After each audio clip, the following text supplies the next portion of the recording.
ఎలా నడుస్తున్నాయి ప్రమోషన్స్? లేవు, మధ్యలో ఒక బిర్యానీ తిన్నాము, పారడైజ్ బిర్యానీ. నిద్ర వస్తుంది. ఓకే, ఏమంటారు? మైకం, నిద్ర మత్తు, నిద్ర మత్తు. Okay okay. దక్షిణ మూవీ రాబోతుంది అంటే కబాలీలో మీ హెయిర్ స్టైల్ చూసినాం, అదే హెయిర్ స్టైల్ ఇందులో మళ్ళీ రిపీట్ అయింది ఒక్కొక్క దగ్గర. చూసినాము మొత్తం డిఫరెంట్ స్టైల్. మూవీ అంతా తలలు నరకడాలు, రక్తం గారడాలు, సిగరెట్లు ఇవే ఉన్నాయి. ఏం చెప్తారు దక్షిణ మూవీ గురించి? కొత్తగా ఉంటుందండి. నేను ఇంతవరకు చేసిన సినిమాలో డెఫినెట్గా కొత్తగా ఉంటుంది.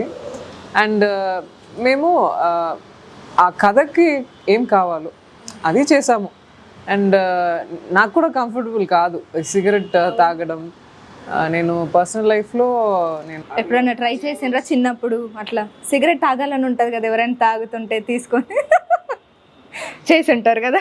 ఒకసారి ఒక పేపర్ పెట్టి మామూలుగా ఆ స్టైల్ కోసం అలా అలా పెట్టినది. But I'm not very proud of that.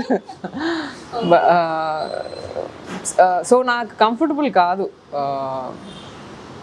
మందైనా cigarette అయినా. అవును, నా నాన్న, even my dad who smokes and come to the house, నేను చెప్తాను ఇంటికి రాకూడదు, వెళ్ళండి. So that's how I am. Trailer చూసి అదే ఇలా చూపించారు, ఇలా చేసి నన్ను అడుగుతున్నావా నువ్వు, అలా ఒక లుక్ ఇచ్చారు, ఒక షాక్ ఇచ్చారు. సో బట్ మీరు ఈ సినిమా చూసినప్పుడు అవి అన్నీ మైండ్లో ఏమీ ఉండదు, ఆ ఎమోషనే తెలుస్తుంది. దక్షిణ అంటే అది ఒక ఎమోషన్. ఆ ఎమోషన్ ఏంటనేది డెఫినెట్గా October 4 తెలుస్తుంది. సినిమాకి హీరో మీరే? నేను హీరోయిన్. అంటే ఆ క్యారెక్టర్ చూస్తుంటే మీరే హీరో ఆ సినిమాకి. నేను ఒప్పుకోను, నేను హీరోయిన్ అంతే. ఇంకా హీరో ఎవరైనా ఉన్నారు? హీరో అనేది I believe in one thing అండి. మన మెయిల్ ఫిల్మో మెయిల్ ఓరియంటెడ్ చెప్పలేవు. ఎవరైనా హీరో చేసిన హీరోయిన్ నువ్వు హీరోయిన్ చెప్తారా? లేదు కదా. మనం చేసినప్పుడు హీరో వస్తున్నారా? వద్దు, అవి అన్నీ బ్యాన్ చేయాలి. ఓకే, బ్యాన్ చేసేద్దాం. ఓకే, మీ హైట్ మీ సినిమాలకు ఏమైనా ప్రాబ్లం అయిందా? ఈ సినిమాలో ఏమైనా అంటే హైట్ చాలా ఉన్నారు అని చెప్పింది. ఎంత హైట్ ఉన్నారు అసలు మీరు? I passed all that. ఒక్కొక్కరు ప్రాబ్లం ఉంటుంది, ఒక్కొక్కరు ఇన్ఫీరియర్ పడతారు. బట్ అది తను ప్రాబ్లం, నా ప్రాబ్లం లేవు. అండ్ నేను ఒక్కొక్కరు ఒక్కొక్క యూనిక్నెస్. నేనులాగా నేను ఉండను, నేనులాగా మీరు ఉండరు. అది కూడా యూనో హైట్ అవి అన్నీ దేవుడు వచ్చినది. సో మనం ఏం చేయాలి? ఏం నచ్చి మీరు ఈ స్టోరీకి ఒప్పుకున్నారు? ఒక థింగ్ ఉంటుంది అందులో, ఆ స్టోరీ లైన్ కానీ లేదంటే ఈ విషయం అంటే సినిమా చూస్తుంటే మాకేమనిపించింది అంటే కొంచెం బ్లడ్ ఇవన్నీ సైకోలాగా అనిపించింది సినిమా అంతా.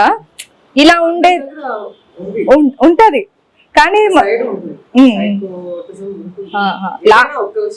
అవునవును, లాస్ట్కి ఒక మెసేజ్ ఇవ్వాలి అని అంటారు కదా, అలాంటిది ఏమైనా మీకు నచ్చిందా స్టోరీలో? ఇది ఫ్లో ఆఫ్ ఫిల్మ్ చాలా బాగుంటుందండి. మీరు 2 hours 1.5 hours మీరు కూర్చి చూసినప్పుడు ఖచ్చితంగా కనెక్ట్ అవుతారు. ప్రతి అమ్మాయి కనెక్ట్ అవుతారు. నేను ఒక IPS ఆఫీసర్ లాగా వచ్చి ఒక సెకండ్ హాఫ్ దాటి ఒక ఎమోషనల్గా వెళ్తుంది. ఆ సెకండ్ హాఫ్లో ట్రాన్సిషన్ ఉంటుంది. ఆ ట్రాన్సిషన్ మామూలుగా ఉండదు. ఓషో తులసిరామ్ గారు తన ఫిల్మ్ స్టైల్ ఎలా ఉంటుందో అది ఖచ్చితంగా దీంట్లో కనిపిస్తుంది. ఆ ఫ్లేవర్ ఉంటుంది. అండ్ తనకి రెఫరెన్స్ ఏమీ లేవు. ఇంతవరకు నేను రెఫరెన్స్ చూసి ఈవెన్ ఐ హ్యావెంట్ వాచ్డ్ మంగళ మంత్ర. మంగళ క్లైమాక్స్ మాత్రమే చూసాను, చూసిన వెంటనే సైన్ చేశాను. సో అలా. అండ్ డెఫినెట్గా audience they will appreciate this effort డెఫినెట్గా. And climax I'm waiting for the response for the climax. నాకు క్లైమాక్స్ చేసినప్పుడు ఇది చెప్తే కూడా కథ రివీల్ అవుతుంది. అన్ని ఉమెన్ కనెక్ట్ అవుతారండి, బేసిక్గా అదే చెప్తున్నాను. మనుషులందరూ కనెక్ట్ అవుతారు, మనుషులు కూడా, కానీ గట్టిగా ఉమెన్ కనెక్ట్ అవుతారు బాగా. ఓకే, అంటే రియల్ స్టోరీని ఏమైనా బేస్ చేసుకొని తీసిండ్రా? మా వరల్డ్లో మన కంట్రీలో అన్నీ జరుగుతూనే ఉన్నాయి కదా, అక్కడక్కడ డెఫినెట్గా ఇన్స్పిరేషన్ తీసుకుంటారు, అలాగే రాసిచ్చారు. ట్రైలర్లో ఒక డైలాగ్ కూడా మీది లేదు, ఎందుకని రివీల్ చేయలేదు? నా డైలాగా యాక్చువల్గా ఆమా నువ్వు మనిషివా సైకోవా అనేది ఒక డైలాగు, అది కూడా ఓషో సార్ వాయిస్ అంట ట్రైలర్లో.